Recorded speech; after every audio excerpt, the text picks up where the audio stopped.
These days, it seems that Tampa Bay's the place to be. Just ask LeSean McCoy. All right, how are you? What's up? I'm new here. Ah, okay. That is, if you can recognize him. Shady? Yeah. He's a Buccaneer, and it's easy to see why. He's been one of the most dominant all-purpose backs in the NFL for the past decade. But last season, he reached his first Super Bowl after 11 years in the league, only to watch his team win it from the sideline. Shady is here to prove that he can help the Bucs get back. You just look around. I mean, everybody wants to win here. I think everybody's at that level where it's time. You know, so everybody has bought in. And that's the cool thing that I love about this team. This one just got an initial.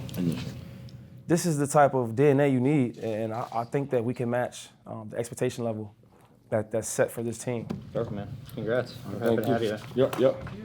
Not 10 minutes in the building, his contract is signed, and his cover is blown. Let me get a little love. What's up, how you doing, man? I'm good. Yeah, what's up, man? Welcome. We keep running to each other, huh? It's like family now. Now I gotta worry about them crazy ass blitzes. We're on the same team. Hey, if you need anything, holla at me. Oh, I know, I got you. You got it? Todd Bowles knows LeSean has made his career running circles around the rest of the league. As a result, his footwear is in need of an upgrade. The whole time I was like, damn, I hope nobody got 25. That's the first thing you look for when you go to the routine. Oh, yeah. Whoa. I'm so old school. My cleats be old. Yeah, you got the strap and everything on these things. I used to wear them old LTs. Maybe because LT was wearing them, I don't know. But they just felt different. I'm scared if I'm cutting and moving too much. Yeah. As far as like, if you cut and you're going to break out of that cut, they're not going to stick in that turf. You think he just cut these running back shoes? I could try it out though. Okay. They feel all right? You feel good though. Size is good? Yeah. Okay.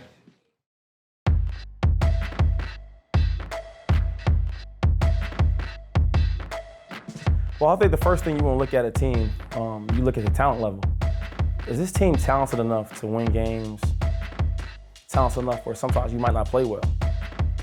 You might have turnovers, you might not do things well. But have enough talent to overcome that. And then you look at the leadership, and then look at the experience, and then the coaching. You represent yourself, you represent your last name, you represent your team. You know, we got LeSean McCoy that we heard about. I want to be that guy, man, when you speak my name and you think about me that, yeah, you know, he might have been his 12th year, but LeSean McCoy was playing like Shady McCoy. I'm a heathen, that's why I'm leaving. That's why I keep my guard up every time you see me. See, I stay high, live in the low life. I'ma be down, I'll be alright. We don't need you, we are leaders. We made everything so we know how to feed us. It's gotta take a lot of heart for you to beat us. So stop wasting your time.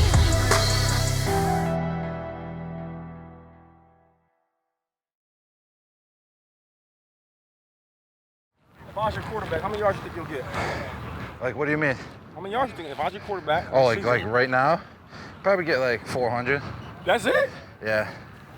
It ain't gonna be me, it's gonna be you then. I'm putting that money. All right. Then. LeSean McCoy doesn't lack confidence. And with teammates like Rob Gronkowski, who can blame him? 500 yards. 500? I'm thinking about the thousands. What's the most you ever had? 1,300. That might be me. Oh, if you were my quarterback? No, 1,100. 1,100? I would have 1,100, yeah. Yeah, man. Daydreams aside, training camp is the time to focus. The Bucs quarterback knows this.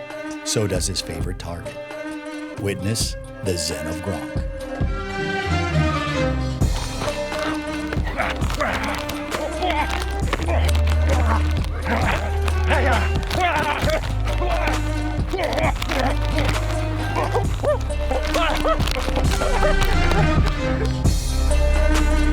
Let me tell you, it's frustrating at first when you just don't know where you're going. I was like, wait, what did I do wrong my rookie year? How can I correct that, you know? Because I'm like a rookie again. We need it. We need it. The breeze feels good. It can get tough out there. It's a grind, but you got to keep that positive mindset, and that's what I feel like I also bring to the table too. You know, I've been part of, you know, having not a good mindset, and things just go south then. Oh, Juice, we just went nonstop, man. It's all right, we got it. We gotta stay positive though, man. So we can't.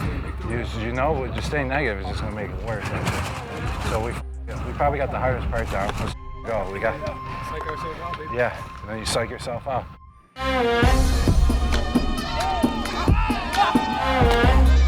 Whenever I feel like I hit those type of moments in my life, like I'm out there working, but at the same time I'm out there cracking jokes, you know, laughing, I kind of feel like it brings the best out of other players. Hey guys, just practicing my blocks. Ready?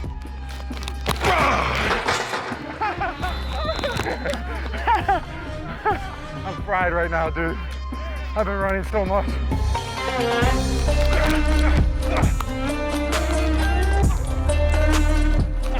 Good job, Gronk.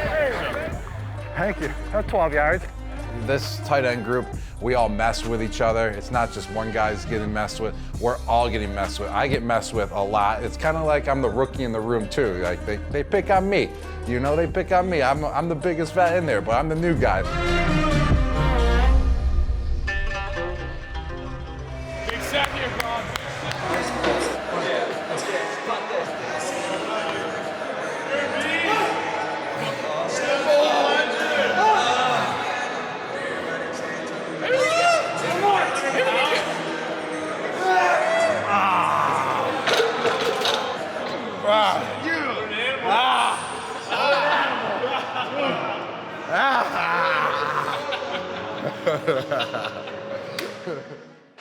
In a year as heavy as this one, Gronk's humor is a relief, because lately, the cycle of bad news won't seem to let up. Move on to the other news tonight. All of this as we are also following another fast-moving and disturbing story tonight, the protests after the police shooting of Jacob Blake in Kenosha, Wisconsin. The country has now seen that video of the black father shot by an officer, his 3 young sons in the back seat. It was his family revealing the news that he's paralyzed from the waist down during an emotional news conference today. Kenosha is close. I mean, I grew up right around there, used to have basketball tournaments in Kenosha. First thing I said was, I was like, this could have been any one of my neighbors or my family. I mean, because the viewpoint was from a neighbor. So I was just thinking like, man, I could have seen that, you know, right outside of my house. Dare Agumbawale was raised just north of Kenosha, Wisconsin, in Milwaukee. The cities are less than an hour apart, and to Dare, they share a striking resemblance. It got me thinking just about cities in Wisconsin like that very well known to be segregated, and not necessarily segregated in the extent of racism or because of racism. It's more so just kind of like the way that the city is mapped out. Just there's not really a lot of intermingling of races based on where you live. In August, Jacob Blake was shot 7 times in the back by Kenosha police responding to a domestic incident. What happened to Jacob is the latest example of what so many are fighting to stop. Obviously, we're all on Twitter and stuff like that, and you'll see guys who just start talking about, like, did you hear about that? What do you think about that? And there's honestly been some good conversation because of it. Let's get it, yo. Let's get it, oh. Let's get it, oh. Let's get it, oh. On the field, Dare enters his 4th season. He competes for a job in a crowded backfield. What we got? Player. Securing a roster spot is stressful enough, but Dare takes it all in stride.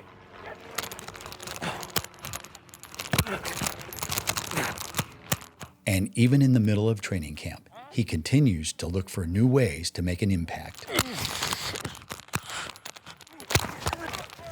I've always had that competition in my mind, so I mean, I come to work every morning just expecting to compete, expecting, you know, to be fighting for a job.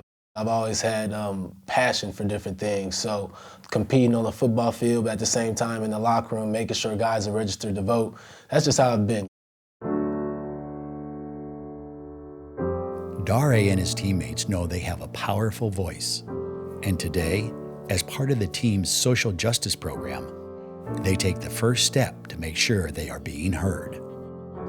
We got to get ahead of the game so they're not where there's no issues or anything like that. Make sure you're on top of it. And, yeah, just being a black man or a black individual out there, we got to be able to do what we fought for all those years to be able to vote. All right, thank you, guys. Thank you. Thank you. If you need us, call us. Everybody's talking about change and things that we can do to affect it, but changing comes in the ballot box first. Now is a significant time to make change since there are a lot more voices being heard and everybody speaking out. So in order to affect change, we need to vote. I think I'm registered to vote. Are you? Do you want Already. to check it? For sure. Yeah. Go ahead and get a vote by mail ballot. Yeah. Yeah. Oh. And Rick filled that out today, and we'll make sure that you get your ballot. I like you. It's wonderful that the Bucs have a nice platform right here to make it easy on us to vote because we're working every single day, and it's our way to, represent change. It's our way to make action. Thanks, Coach. Thank you. Yeah. Dozens of Bucs players, coaches, and personnel participate in today's voter registration. But they know this is just the beginning. If the goal is change, it's not enough to simply have a voice. You need to show up and use it. We got a long way to go. The way that arrests have been taken care of, the way that aftermaths of these murders have been taken care of, or these shootings have been taken care of, it's a long way to go. There's not justice. There's not justice in the system.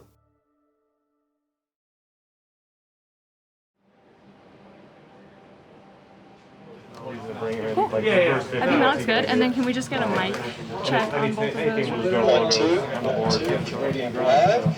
Here's our frontier plane. Let's widen out Scott's camera just a little bit and then tilt that camera off. Today I feel like is really going to be kind of like the first look in at how things are going to go.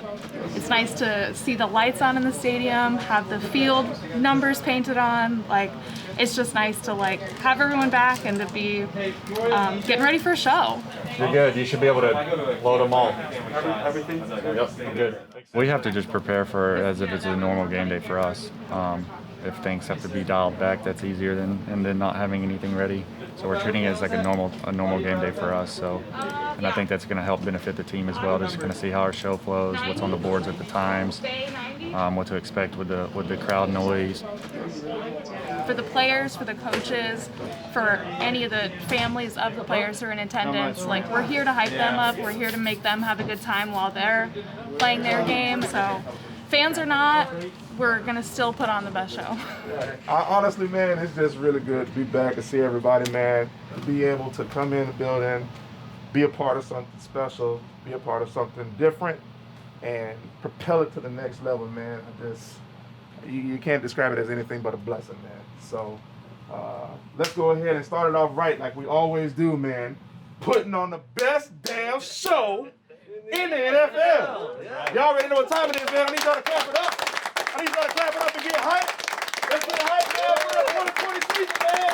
All right, let's go for that Bucs vision, man. Let's get that Bucs vision on 3. That Bucs vision on 3. 1, 2, 3. Bucs vision. Yes, sir. Usually, the Bucs would be in the thick of the preseason. That won't happen this year. Instead, it's the end of August, and the team is walking onto their home turf for the first time. The rules today? 1 team, 2 sides. It's not a real game, but it's the closest they'll get for now. So make no mistake, today's performance could dictate a player's future in Tampa Bay.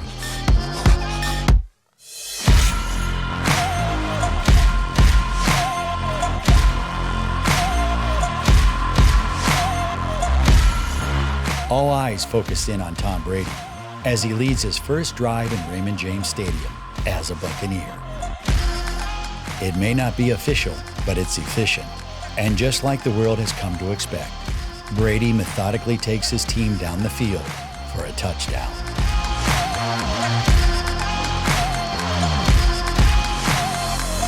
The scrimmage has the familiar ups and downs of a preseason game. It's a solid showcase for a team looking to build depth. But time is running out, and September 13th is soon calling. The New Orleans Saints will be on the other end.